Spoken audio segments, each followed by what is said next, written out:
Dodla dairy के MD Sunil Reddy Dodla sir आपको आपकी स्क्रीन पे वापस नजर आएंगे। नतीजे भी रखिएगा प्लीज स्क्रीन पे।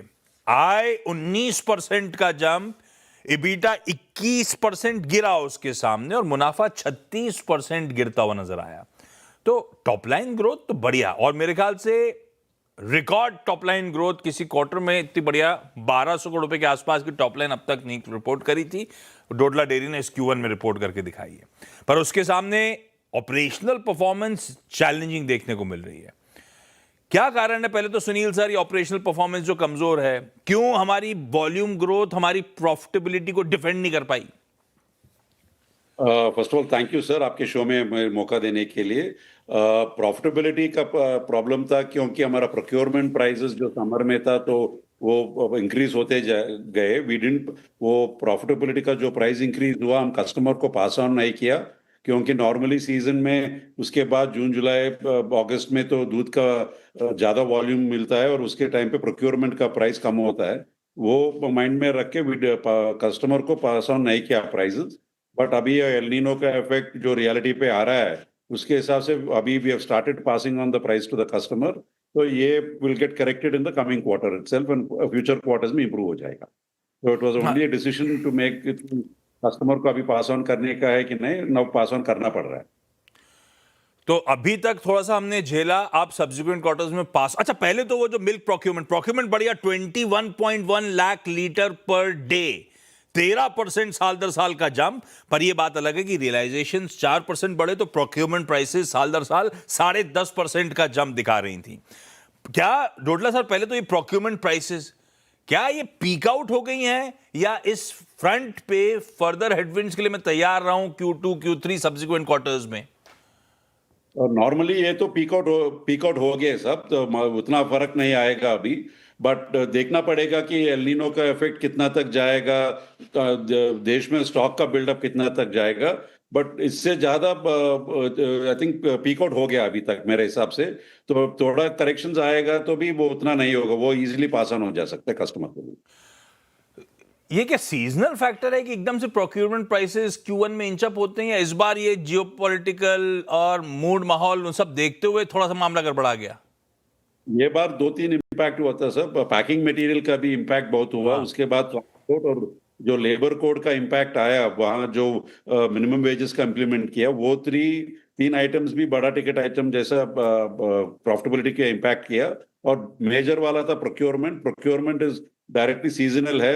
समर में तो दूध कम होता है और प्राइस बढ़ता है, उसके हिसाब से अगला क्वार्टर में तो प्राइस कम होने का है। नहीं हुआ तो हम कस्टमर को पास ऑन करना पड़ेगा। आई थिंक ये सीजनल इम्पैक्ट अभी थोड़ा सा एज डेज आर गोइंग ज्यादा होता जा रहा है, इसीलिए we have to be careful about, वो जब भी होता है कस्टमर को पास ऑन करना पड़ेगा।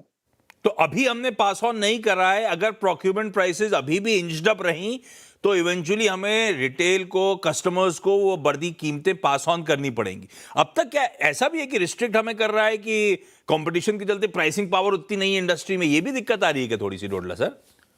दिक्कत नहीं है सर, बिकॉज हम अब अगर ले लेंगे तो कोऑपरेटिव्स के हिसाब से हम प्रीमियम में बेच रहे हैं। सो हाँ। हम जो प्राइवेट सेक्टर ब्रांड्स है, वी आर मास प्रीमियम जैसे होते हैं। कुछ जगह 3-4 रुपया ज्यादा बेचते हैं कोऑपरेटिव से, कुछ जगह 5-6 रुपया में बेचते हैं। तो वो हिसाब से हमारा प्राइसिंग पैरिटी नहीं है। बट ऑल्सो वी हैव ध्यान रखने का है कि बहुत ज्यादा बढ़ा दिया तो भी बेसिकली कंज्यूमर का कंजम्पशन भी कम हो सकता है, बिकॉज इन्फ्लेशन बहुत ज्यादा होगा। तो ध्यान हाँ, रख के करना पड़ता है कितना प्राइस पास ऑन कर सकते हैं, या कितना पैकेजिंग में वॉल्यूम श्रिंक करके कस्टमर को बेनिफिट और दोनों कैसे दे सकते हैं। वो हिसाब से सबको ध्यान में रखते हैं, हमारा प्राइस इंक्रीज भी होता है सर। नहीं, सबसे डिफिकल्ट कॉल होता है सही में। अपनी जमीन भी बचानी है, अपने वॉल्यूम्स भी बचाने, प्लस स्ट्रेस को भी पास ऑन करना है, उसका इक्विलिब्रियम लाना बड़ा मुश्किल काम है। अच्छा, तो फिर क्योंकि सुनील सर 8.2% वाले मार्जिन गिर के 5.4% पे आ गए ईयर ऑन ईयर, हम जब पास ऑन करने की सोच रहे हैं, कोई मार्जिन लेवल जो हम डिफेंड करने की सोच रहे हैं, या फिर FY27 के एग्जिट मार्जिन आप एक्सपेक्ट कहां कर रहे हो? तो हम भी are expecting the same sir, between that 7 to 8% margin के हिसाब से we will be targeting to, वही आ जाएंगे फिर बाकी 3 क्वार्टर्स में। तो वो जब पास ऑन करेंगे तो नॉर्मली वो वहां आ जाएंगे 7 to 8%। वैल्यू एडेड प्रोडक्ट्स में, क्योंकि सब डेयरी कंपनीज फोकस वहां करती हैं, 35% of total sale, ball park कह लीजिए, एक तिहाई से ज्यादा वैल्यू एडेड प्रोडक्ट्स कंट्रीब्यूट करते हैं। उसमें सब थे, higher margin summer product, ice cream, buttermilk flavour, पर वो दही ने गजब कर दिया। कर्ड सेल्स 41% का उछाल। ये क्या आप मटकी अटकी बनाने लगे हैं क्या? दही लोगों को पसंद आ रहा है क्या? Very simple sir, last summer से आप कंपेयर कर रहे हैं, लास्ट समर नहीं था, बहुत बारिश था, समर हीट नहीं था। हाँ, और समर का हीट होता और जब पीरियड भी बहुत एक्सटेंड हुआ, तो वो कंपैरिजन में यू विल सी वो जंप ज्यादा हुआ है। बट इसीलिए था, अदरवाइज इक्वलाइज करने से वो it's not 41, it would have been 15-20% of sales increase. हाँ, इस बार फिर थोड़ा सा समर थोड़ा सा एलोंगेटेड भी था, ये बात सही है। तो उसके चलते कर्ड की, मैं तो ऐसी मजाक में पूछा था, लेकिन हाँ, मैं हाईलाइट करना चाहता था कि वैल्यू एडेड प्रोडक्ट्स अभी भी बढ़िया कर रहे हैं। लास्ट ईयर भी मैं कहता 35% के आसपास थे, वो ब्रैकेट जस का तस बना हुआ है। हमने वो एचआर फूड्स, वो ओसाम का एक्विजिशन कर रहा था, अब तो तकरीबन 1 साल हो गया है सुनील सर उसको एक्वायर करे हुए। कैसा स्केल अप कर रहा है बिहार और झारखंड में वो बिजनेस, और कब तक कंसोलिडेटेड फाइनेंशियल्स में, कंसोलिडेटेड EBITDA मार्जिन्स में वो सिनर्जीज रिफ्लेक्ट करना शुरू करेंगी बढ़िया तरीके से? तो अभी वो तो रेवेन्यू में कंसोलिडेट हुआ सर, प्रॉफिटेबिलिटी में वो कंपैरेटिवली थोड़ा कम है, बट आई थिंक और 6 महीना में, बिकॉज प्रोक्योरमेंट का हमको बीफ अप करना पड़ेगा, प्रोक्योरमेंट बीफ अप करने में टाइम लगता है, बट आई थिंक और 6 महीना में वो ठीक हो जाएगा, और it will come to equivalent margins of जो हम यहाँ कर रहे हैं, या थोड़ा सा 1% लोअर, बट वो भी आ जाएगा 6 महीना में।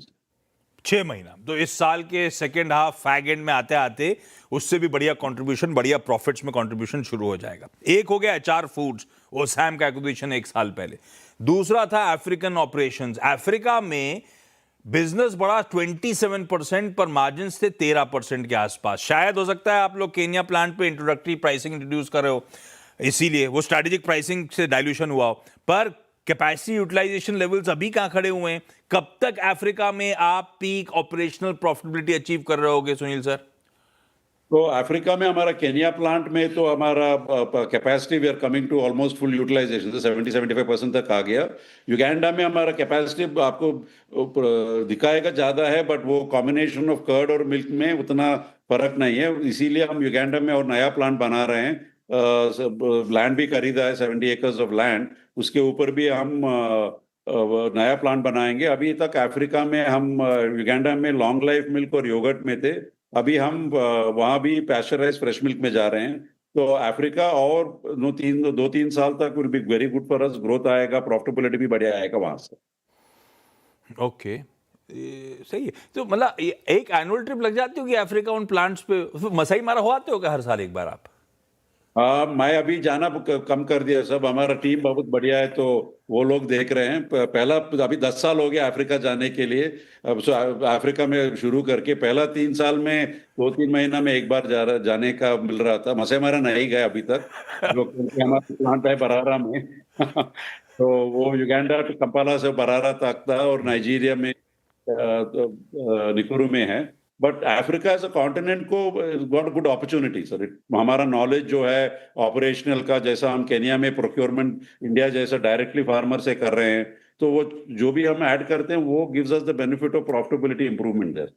ओ परफेक्ट। अच्छा, 2 सवाल बस क्विकली। एक तो 35% वैल्यू एडेड प्रोडक्ट्स कंट्रीब्यूट कर रहे हैं कुल रेवेन्यूज में, ये थोड़ा सा स्टैग्नेंट हो रहा है। हमारे टारगेट्स क्या हैं सर? और FY27 एंड 1 साल 3 साल के हिसाब से क्या लेके चल रहे हो आप लोग? Basically 35 from last year to 35 this year sir. दो आइटम थे लास्ट ईयर, हमने घी भी बेचा था लार्ज क्वांटिटी में, वो घी का नंबर भी आ गया। ये बार growth minus the ghee fat हमने कम बेचा, उसके हिसाब से भी किया, but normally we look at 1-2% growth in value added sir. And it is basically हमारा घर में जैसे खाते हैं उसी हिसाब से हम भी लेते हैं कि कितना व्हाइट मिल्क है, कितना आप पनीर खा रहे हैं, कितना आइसक्रीम खा रहे हैं। नॉर्मली पीक अच्छा हो तो 40% तक जा सकते हैं सर।